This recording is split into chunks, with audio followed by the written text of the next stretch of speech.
Well, there's good habits and there's bad habits. And if every time you get into a fight, you start going to bed separately, it doesn't take very long before that is a habit that you're sleeping in separate rooms. Heck, you could wind up sleeping in separate houses.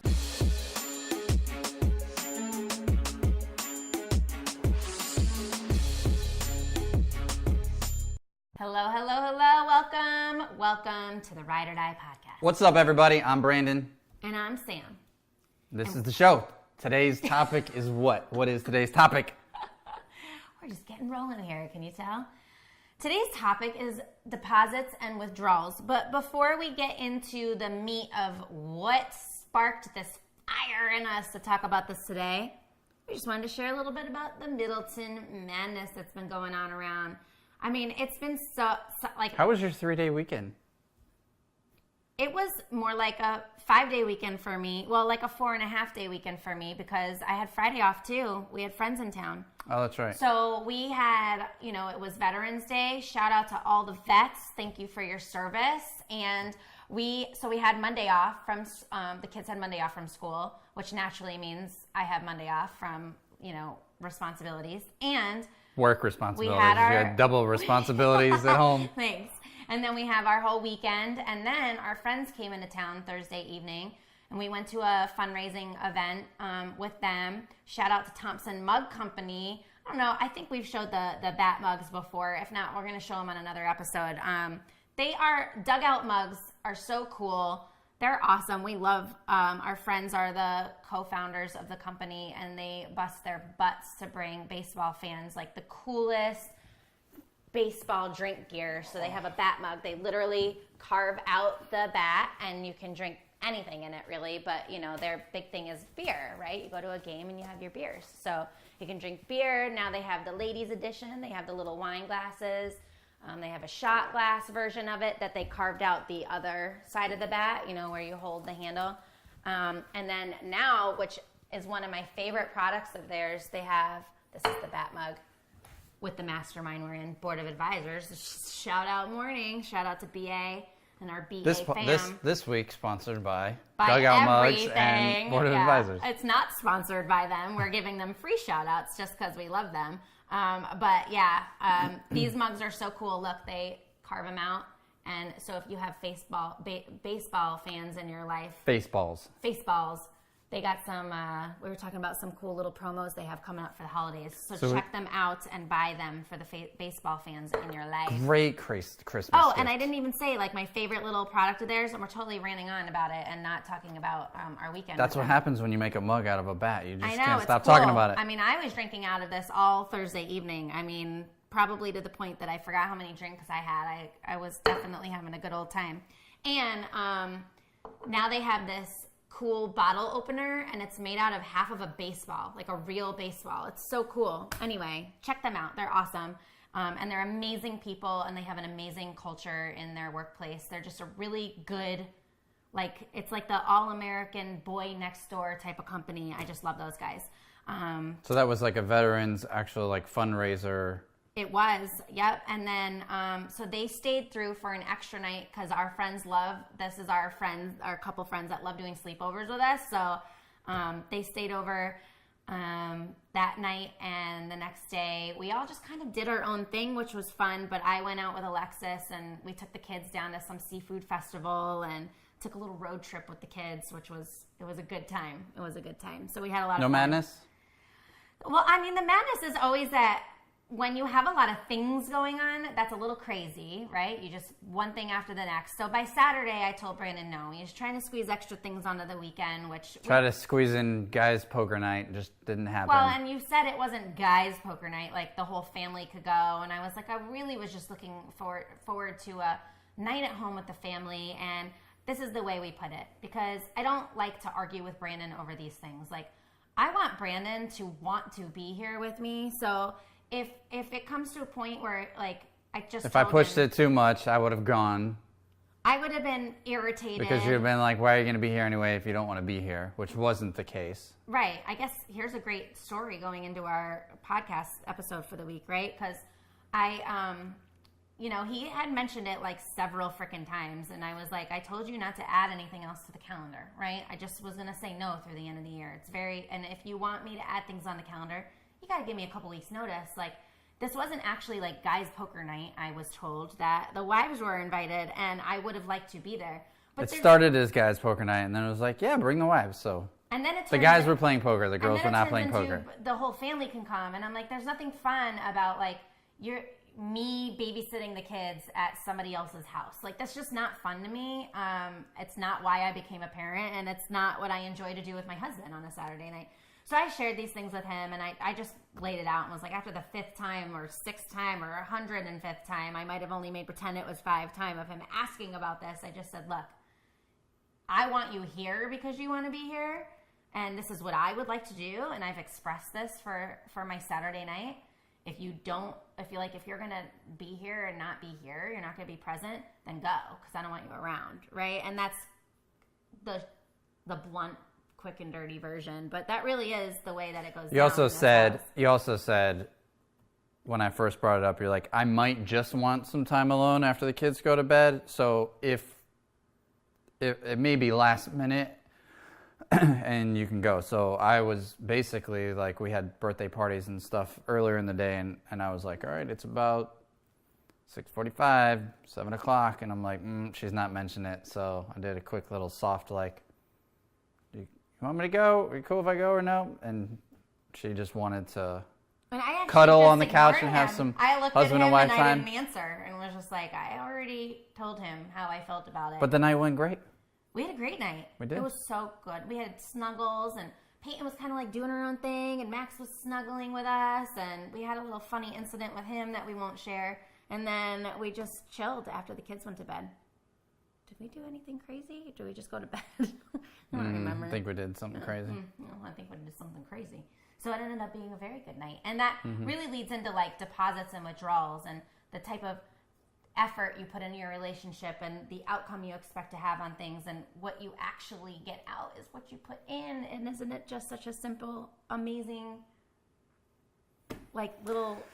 Like my good friend, Mr. the late, great Jim Rohn says, things that are easy to do are also easy not to do. So these are actually 5 easy things that we do, even when we're mad. And that's a big thing, right? Like, who wants to do anything for their spouse when they've pissed them off? I know for a long time I did not want to. Like, if Brandon made me mad, I wouldn't do things. And it's funny, I joke all out of spite. Out of spite, and that's a great way to put it, out of spite. And thank you. What? I just said thank you.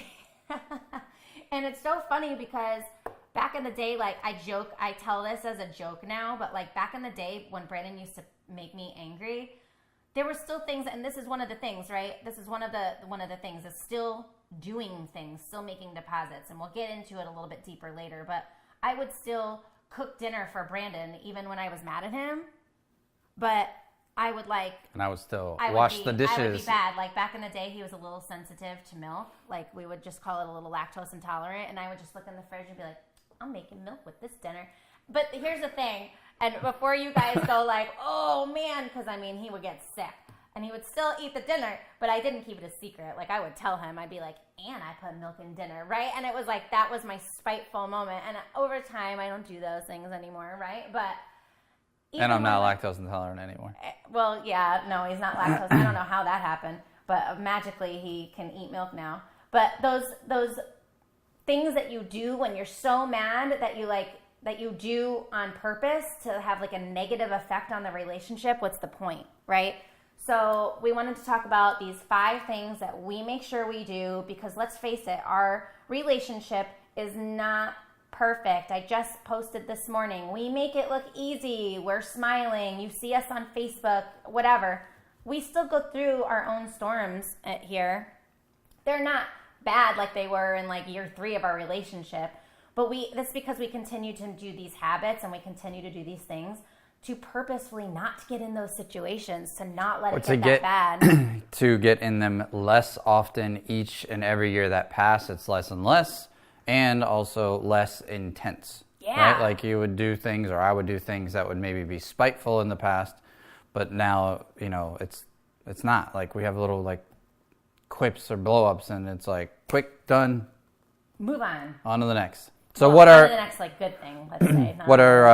What's one of the things that we do even if we're mad? So definitely by far, it's probably been more like my rule than Brandon's, but it's one that he has, of course, over time has loved to come to love, is not going to bed separately. How a lot of old people like to say, like, never go to bed mad. You know what? Sometimes you're not turning it around, so you might as well lay down next to each other, but there's no, like, sleeping on the couch, sleeping in the other room. We'll still go to bed together. Sleeping with the kids, going to bed with them instead. That can be a security blanket. He could easily, if he was mad at me, just stay up and work till 3 a.m. But I'll tell you, these are the things that when we were at the beginning of our relationship, these are the things that broke us up. You were staying up really late. I was always going to bed, not only mad that he was up working late, but I was going to bed alone. Well, those things over time, and we weren't married at the time, but 3 years into a relationship, you could be married after a year and be together for 3 years and be going through the same problem. And that negatively affects a relationship. There's just something really endearing about just getting in bed at the same time. There's nothing like, it's not living a separate life. Like we're going to bed together. It's a weird habit to create, but once it's there, it actually feels pretty good to do it, Well, there's good habits and there's bad habits. And if every time you get into a fight, you start going to bed separately, it doesn't take very long before that is a habit that you're sleeping in separate rooms. Heck, you could wind up sleeping in separate houses. So yeah, don't open the door for that bad habit to take. Yeah, so it's okay, even if you don't make up before you go to bed, to go to bed mad. Just go to bed together. Mm-hmm. That's a better start than the alternative of not sleeping together. All right, what's the next one? Morning time. Well, you talk about this. You're really good at this more than me. You're up before me. You have your me time in the morning. And you guys can check out our Middleton Methods page on Facebook. I posted this morning just a screenshot of a text message that Brandon sent me. And I love getting these things. It never gets old. I love getting these text messages from him. I literally, my son comes in the morning, and generally, if I'm not up right before he comes in, he wakes me up, and I'm always wondering what time it is.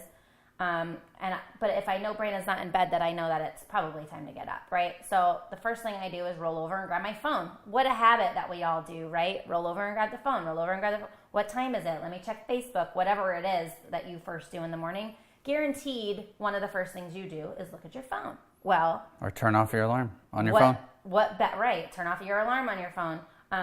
That's another good thing, actually. I don't have alarm or get out of bed. If I have to set an alarm, I put hearts and love my family or create a legacy. I put something that's more motivating, that gets me excited to get out of bed. You name your alarm. Yeah. But yeah, I wake up to these text messages from Brandon, and I really love them. They make me feel good. He's the first thing on my mind when I wake up, and he said something that he loves about me, and what a good way to wake up. It's a good way to wake up. So either something I love, something that this morning was that I'm honored to be your husband, or something that I appreciate. With a little picture. He sends little pictures a lot of the time too. So this morning was a picture of our wedding day with all his boys doing this ninja kick, and I'm right in the middle boss lady. It was cute. So it was a good way to wake up. But for you, hang on, it could. If you don't do the text thing, it could be a Post-it note, right? Or I'm staring at something. Surprises. What are you drinking out of today? Oh, my little surprise. I got these koozies that are they're made by Thermos, right? The Thermos company. And Sam got those for me at the Sponge Docks the other day. They'll hold a can or a bottle. Has a cover for a bottle. But anyway, we I'm making are getting off track. Yes. I know, and you're not really a gift person, but when I see things that Brandon wouldn't normally think to get those, sometimes we'll have. But when it's 100 degrees here in the summer and we're out at the pool, I'm always wishing I had one. When he reaches for that club soda or that Coke or whatever, beer. If he's drinking a beer out of it, it's got a little cat thing for the beer, I know he's going to think like, my beer only got 2 degrees colder in this hour. And you can actually put your beer down without chugging it. See, I'm saving Brandon's life right now because he doesn't have to feel like he needs to drink his beer really fast. You're the one that drinks them slow. So I drink them slow, which is nice, but you chug them because you don't want them to get warm. All right, we got to move on. Now if you want to check these out, go to chillingthemost.com. Chillingthemost.com. Look at all these free shout-outs. Come on, people. All right, we catch each other. This is number 3. We catch each other doing things right. This sounds fluffy, so let's dive into this. But because it's big. It's big. I can see Brandon doing something wrong, or I can look at what he's doing right. And I can focus on what he's doing wrong, which will irritate me, annoy me, tick me off, make me not want to do things for him. Or I can find, even in a day that he's doing very little right, I can look for the one thing. That's all you need. You just need one little seed. One little seed to water. The one little thing he did that day, and just focus the hell on that one thing until it's 2 things and 3 things and 4 things. And when I'm focusing on what he's doing right versus what he's doing wrong, it makes me feel better. So this was not an easy habit. Nope. And just to take you back, we went to like a NLP seminar, right? Like a sales training seminar, and learned, if you don't know what NLP is, Google it. Neuro-linguistic programming. Basically, your language, the way you speak, literally does program people. That's why when you watch commercials and stuff, think about how they say "buy now" and how they use words, and it's all psychology. Riding in canoes, having a great time for like a syphilis commercial, right? To trick you into. Right. We all know what's happening, but when you actually understand it, we took that and we're like, well, of course that works in business, but it's like we program each other. We purposely look for the opportunities, sometimes even when they're not doing it right. Yes, that is true. Sam, I love it when she cooks dinner. Sometimes she... Oh, I thought you were going to do a better example. Sometimes she orders in Uber Eats. I still thank you, thanks for dinner, even though I know it didn't take a lot of effort, right? Like, you've got to look for, not just look for them, but voice that appreciation or... I love when you're giving examples of things, and when they're negative, you give examples of things you do wrong. And how I fall on the sword plenty of times. I still catch you doing things right. Right. And I love when you do that. I love that. Yes.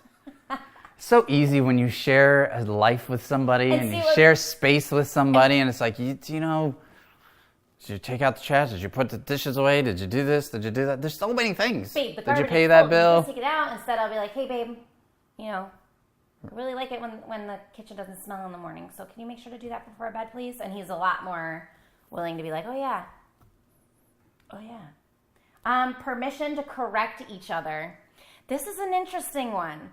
And that's why the keyword is permission. You have to give permission to talk to each other this way. And you have to find the way that encourages each other without sounds like you're attacking the other person.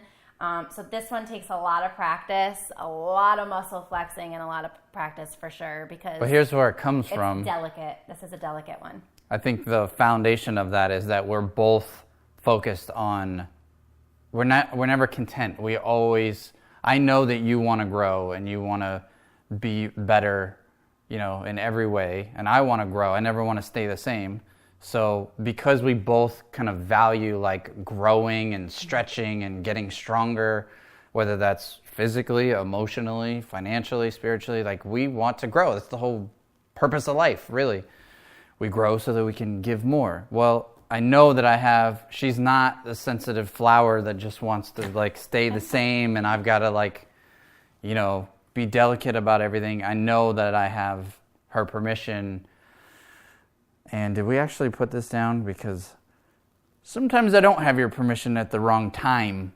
So I think that's a note that we should... That's why I said it's a delicate balance. Yeah. It is. It's like, how do you approach...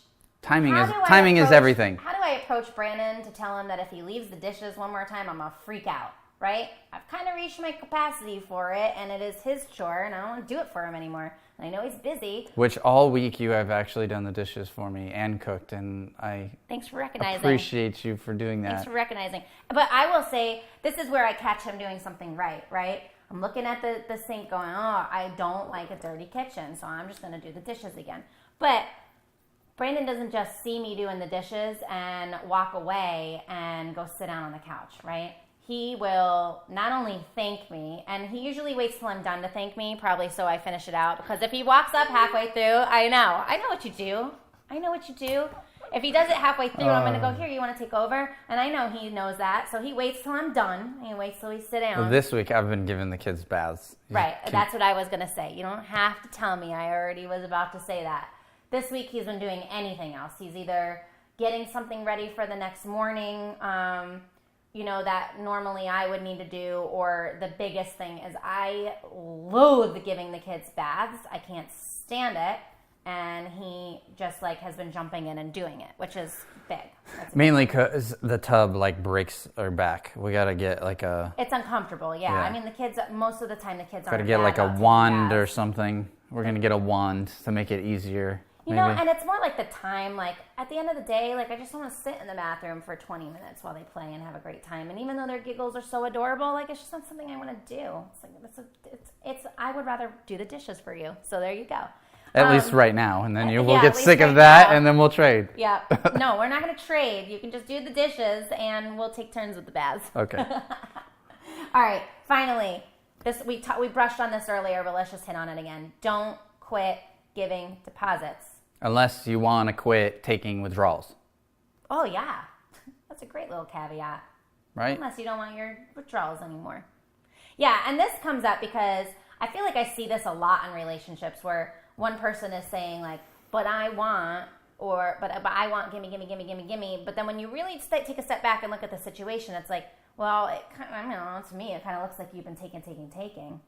So what have you been giving to your relationship in order for you to take from your relationship? And if you're not giving in your relationship and you're just expecting to take, it's just like your bank account. If you put $500 in and you go shopping and you go shopping and you go shopping and you don't put any more money in there and you just keep going shopping and shopping, what are you doing?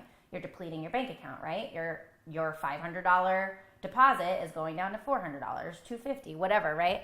And then once you hit zero, well, you've maxed out your account, and anything under, you're going to put yourself into debt. And that's kind of the same way we look at deposits and withdrawals in our relationship, is we're constantly having to put time and effort and energy into each other. And here's the reason why.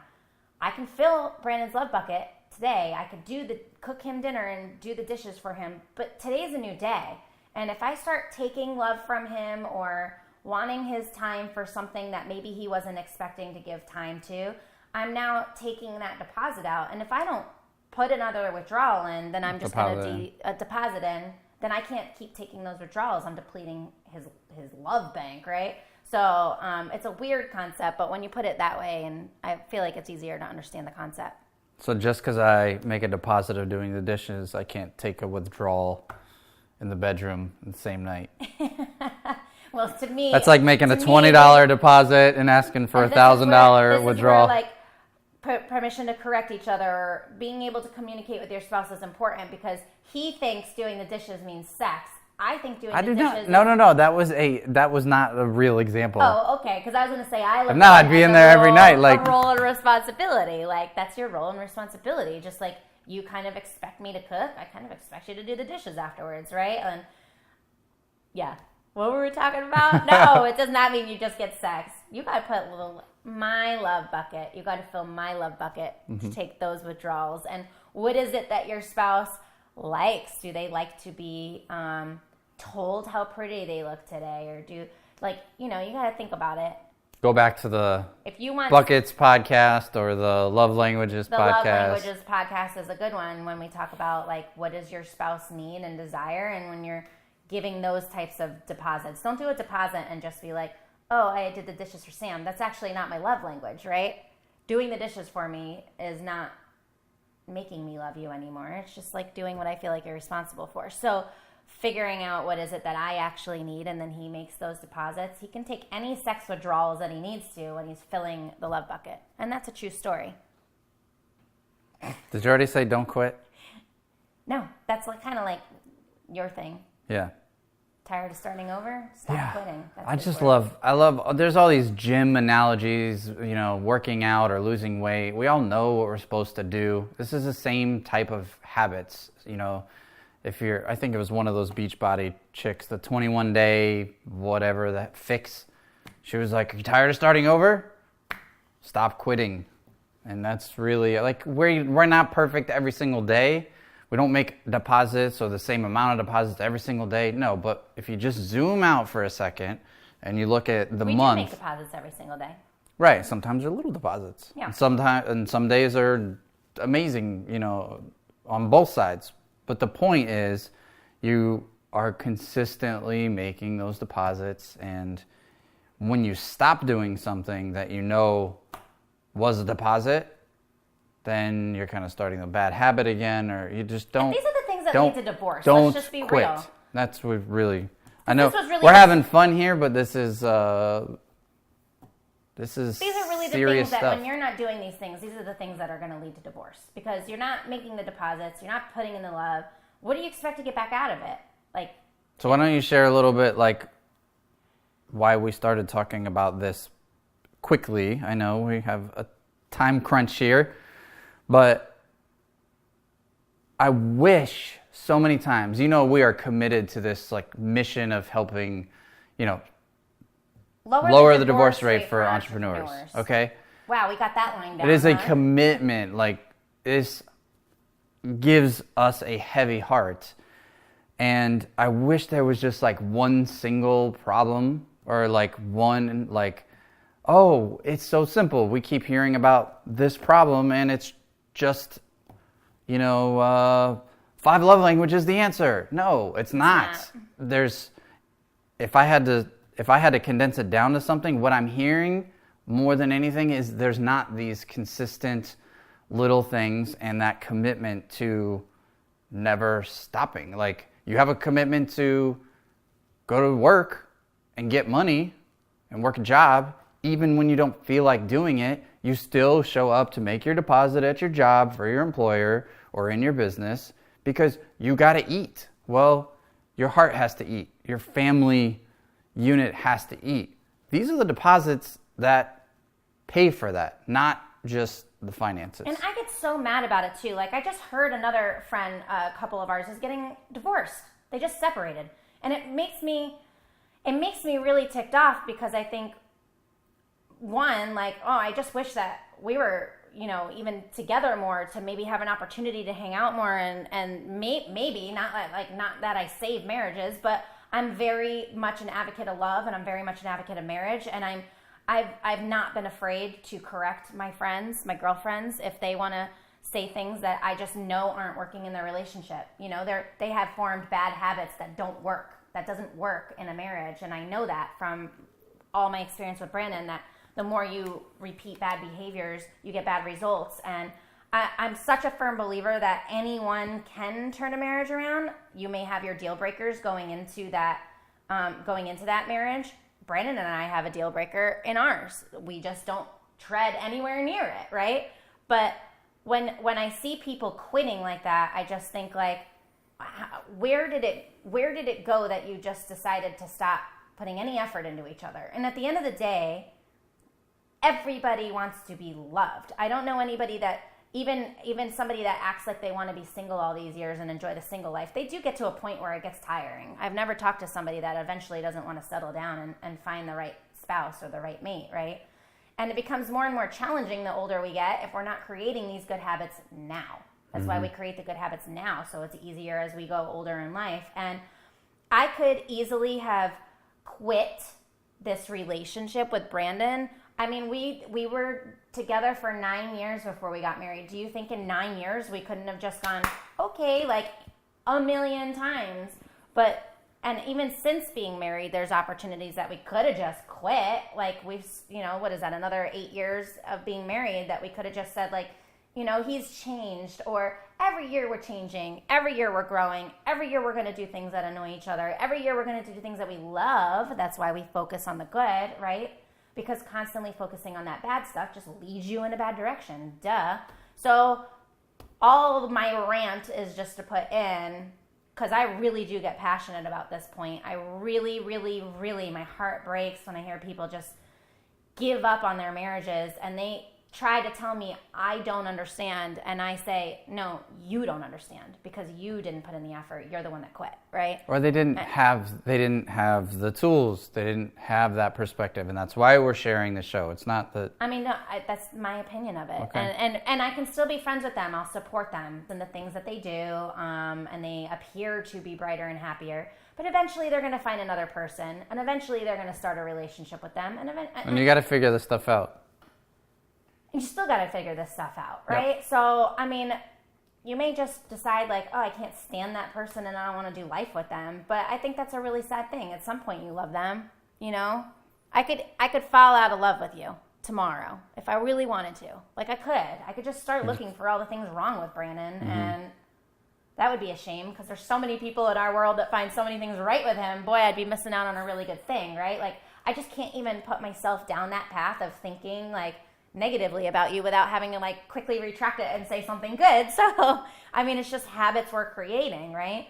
And the whole point of that rant was to just say, like, I really get burnt up by it. Like, you got somebody in your life that's really amazing, and if you forgot why, go find out why. Go invest in your relationship and figure out what it was that you lost along the way, because anybody can get it back. Trust me, I've seen people that were about to get divorced multiple times. Like, I've known multiple couples that have either said like they walked into the courtroom on the day that their divorce was supposed to be finalized. That was the Bridget and Franklin guest podcast we did. They literally walked in the day that they were supposed to finalize their divorce and decided not to quit on their marriage. That's pretty powerful. And we've had other friends that have also shared like they're going through it, or they were about to get divorced and they've come back from it and not come back from it like a chore, like come back from it with a vengeance and like a mission to really make a good relationship with their spouse, and they've been able to do it successfully. So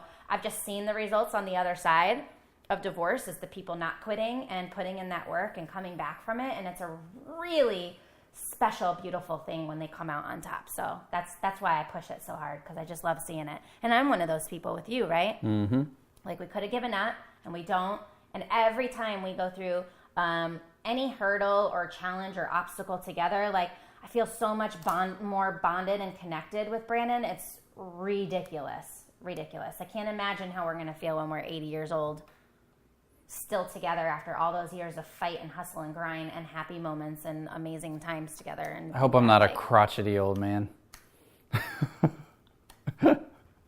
I mean, only you have the power to determine that. And This is true. That's ironic, because our next podcast is going to be all about giving away your power and how to avoid it, especially when it comes to your relationship. You can use this tip and trick in business and everything. Friendships, business, parenting's a big one.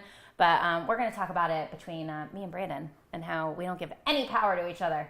So come back and listen. And thanks again for tuning in. Why don't you close this out, Mr. Throat? I want to just close it out with a quick, I just love quotes. I love little one-liners as a way to sum things up and make something stick. So we're talking about habits, 5 things that we still do, 5 deposits. Even when we don't feel like it, even if we're upset with each other, we still do these things consistently. And when we're talking about habits, it just reminded me of Warren Buffett's quote about bad habits, or actually he puts it addiction. Addiction's a habit, right? The chains of addiction are light. I'm going to paraphrase this. Are too light to be felt until they're too heavy to get rid of, basically. So the point is, like, you may think not doing the dishes or not saying thank you for cooking dinner, or thank you for this, or I appreciate you for that. You may think not doing that, it's just a small thing. It's so easy not to do. It's no big deal. But the truth is, it starts that way. It starts light. It starts no big deal until a year, 2 years, 3 years of not doing it, which then it becomes like, oh, it feels really awkward to thank them. It feels really, it doesn't feel good to catch her doing right because she's doing so many things wrong, or it doesn't feel good to catch him doing things right because he's never home or whatever. That can be a lot harder when you don't make the consistent deposit. So that's it. We appreciate you guys, and we will see you next week for another episode of the Ride or Die podcast. Don't forget to subscribe, share this with someone that you think needs to hear it, and check us out on Instagram, almost at 1,000 followers. I know it's not big in a lot of influencer worlds, but we're building momentum. We love every single 887 of you right now, and we just love it if you'd share and help us get over that 1,000 mark and beyond. So we'll see you guys next week. Take care. Bye.